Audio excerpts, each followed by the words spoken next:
So welcome to our quick tips and brief guide to Laos. So we were in Laos for 18 days in total. We arrived in Laos from China and we got our visa on arrival, which was really easy to sort out. It was just $35, so make sure you have the exact dollars with you, and we were kind of processed within 20 minutes or so. Yeah, so that's really straightforward. Taxi is very easy to get from the airport. The airport's very, very small, so there's not any real confusion or anything going on there. Our first little bit was 2 nights in Vientiane, which was more kind of recovery time from travelling through China. So we didn't really see any of the city then, but from Vientiane we then got the night bus down to Pakse. So the night bus is around 10 hours, 11 hours to Pakse. You get it at about 8:30 in the evening, and then you arrive fairly early in the morning in Pakse. The night bus is very, very cheap. It was about £12 each, and that includes the driver coming to pick you up from your hotel and taking you to the bus station. The bus station is very, very straightforward. You can buy food there, there's a mini supermarket. All the buses kind of leave at the same time. The buses have got are clearly numbered. I think they use their number plate actually as the kind of reference, but there was no confusion on getting on the buses. It was all very easy. There was no kind of people trying to drag you onto a random bus or anything like that. The night buses are a little bit cramped. You are in a compartment which is maybe a little bit wider than a single bed, a little bit wider than a single bed, and maybe 3/4 of the length of a single bed. So I just about fit in it. Yeah. And I'm 5'3". Yeah. So it is 2 people to each of these compartments. If you're travelling alone, you need to really book a whole compartment for yourself, or you will be sharing it with a random person. And we saw that happen. Yeah, so obviously some of the Laotian people are used to that, and that didn't seem such an issue, but if you were a Western person travelling on your own, you might find that rather awkward. It is clean on the bus. They have a toilet on the bus, which is also pretty clean. They give you water when you get on. I wouldn't expect to sleep. It's cramped in the compartment, and also the roads are not very good, so you get rocked around quite a lot.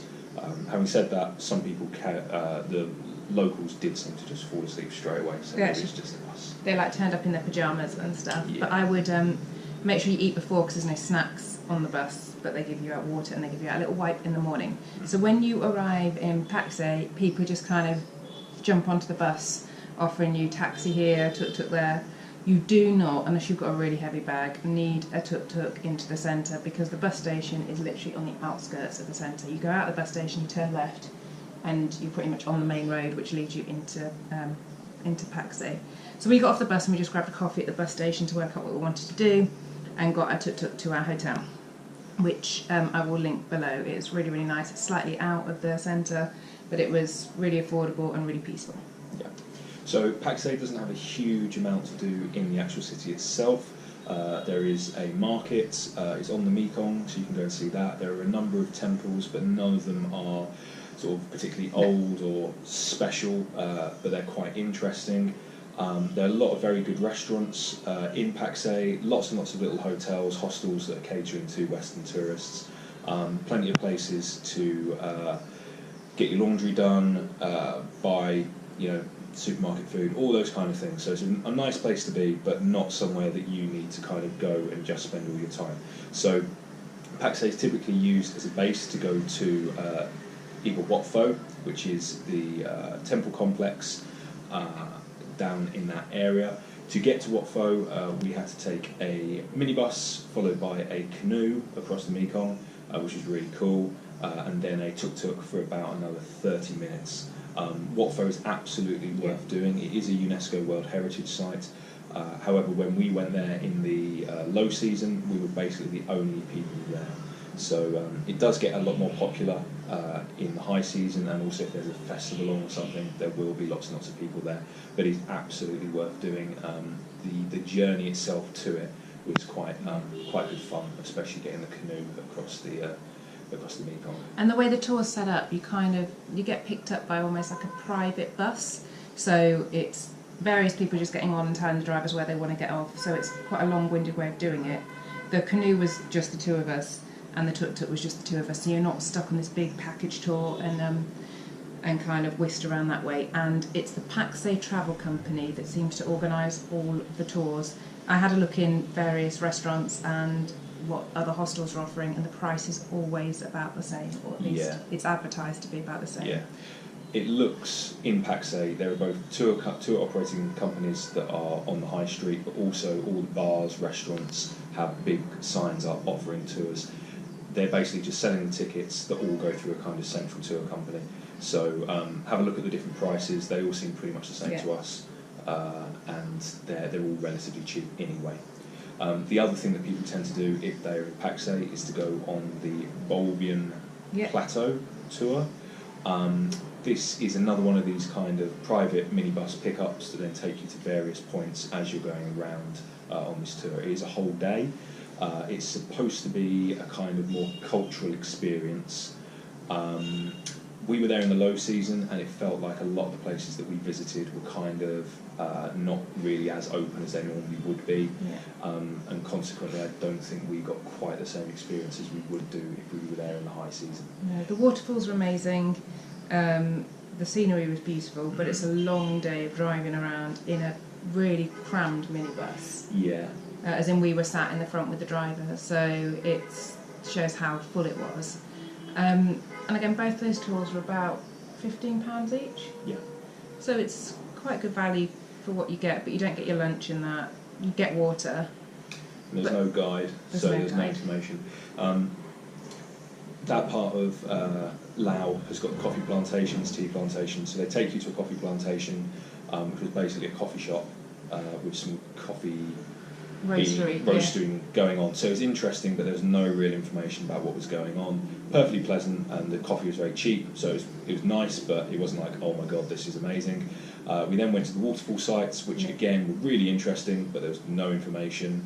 And then our driver kind of dropped us off at what he described as Coffin Village, which is supposed to be some kind of traditional cultural thing there, where they have a coffin made at quite a young age and it lives with them in the house.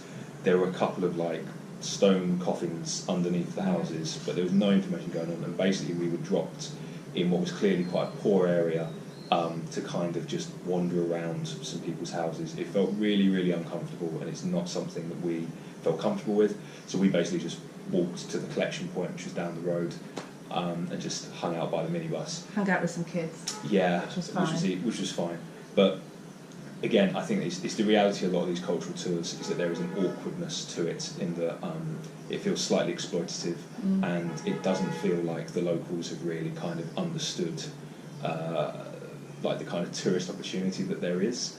So it feels far more like voyeuristic than a kind of an actual tourist program. Yeah. To me, I think it's different if you see locals making something. There's someone to explain what they're making. There's then an opportunity to buy what they're making, so there's money going back into that local economy, and everyone goes on their way. That's fine. But if you're just dropped at someone's house, kind of told to walk around it, take some photos, and walk off, it just feels really wrong. So, anyway. Yeah. So then the journey continues. You go to a place that's a cultural village, which I suspect in the high season has got lots going on. We were there. It just looked like it was slightly kind of wet, damp, and not really mouldy. open. Yeah. And we went on a very confusing walk through the jungle, which in itself was quite interesting, but also no idea where we went or what we actually saw. Go if you want. Yeah. It's worth going just for the drive around, because the scenery is incredible. Yeah. And just know it's a long day in the car, but yeah, the scenery is breathtaking. So that was kind of Pakse. We were really fortunate we were there for a big festival, so have a look at the festival date in October if you can tie... At the end of every month. Yeah, if you can tie your trip up with that, it's amazing. People putting lanterns into the Mekong, big parties, so that was really cool. We then got the night bus back to Vientiane, and we decided we were going to spend quite a lot of time in Vientiane because we wanted a bit of kind of recovery and a break up our travel slightly. A lot of people use Vientiane as a springboard to go up north and spend a day max in the city. I think that's a real shame. So we're travelling kind of slow travel, so it's a bit different. But I think there's definitely, you'd enjoy 3 days there, for sure. You can easily fill 3 days of actual kind of doing activity stuff in Vientiane. Our stay was far more, just kind of wandering around the city, just relaxing. It has got a really cool cafe culture, loads and loads of quirky individual coffee shops serving very cheap, very good coffee. Lots of them have kind of caught on to the vegan, organic, kind of locally sourced style that is really popular in the UK. All of them have got excellent Wi-Fi, people speak English. Great wine. Yeah, and then the kind of French colonial side, it means that there's lots of Western style restaurants that are Western in standard but are serving a combination of local food, wine, and then also Western food if you want it. There are also lots and lots of good Indian, Vietnamese, there were Thai restaurants, so whatever you want to eat, lots of steak places as well. Loads of options. And the area around the Mekong, they're really trying to develop. So there's kind of a place called Walking Street where there's loads of bars and cute, quirky little shops. That opens in the evening. There's the night market, which runs the length of the Mekong, which is really cool. And the Mekong's kind of now, the area along it is pedestrianised, so you can run there. There's also some yoga studios in the centre of town. We found a really cool gym and swimming pool. Again, I'll link that below because it's a good place to go and sunbathe. A lot of the hostels don't have outdoor space, so it's a nice place to chill and relax. So we love Vientiane. Yeah, and also it's got fantastic fruit smoothies. Really good fruit smoothies for less than £1.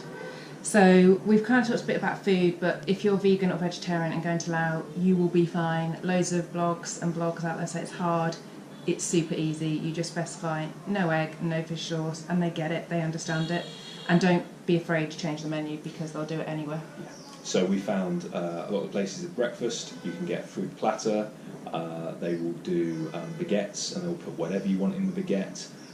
Just ask for no mayonnaise. Yeah, and then at lunchtime, they have all the rice dishes. They have all the noodle dishes, they have this fresh spring rolls, they have papaya salad, tofu salad, tofu sandwiches, and then you've got all the fruit shakes and things which typically don't have milk added to them. The only thing you need to ask is no sugar, otherwise they do put a lot of sugar.